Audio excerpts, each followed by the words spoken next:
Welcome back to another enlightening tutorial series with cross-sell and upsell. Today, we will learn how to assign cross-sells to your collection page.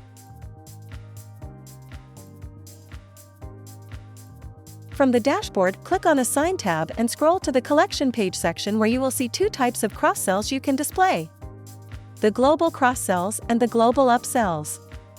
First, you need to enable the cross-sells, then click on the Assign button.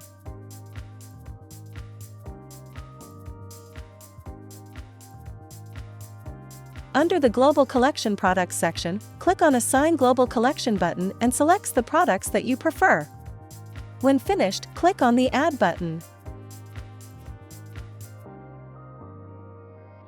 Under the display options, you are able to set the header of the cross-sells and also set the number of cross-sells you want to display.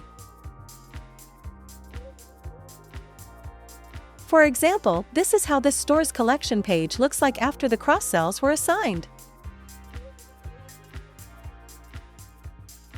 See how effortless it is? Dive into the world of cross-selling and upselling by installing our app. We also offer demos to help assist you. Book yours today.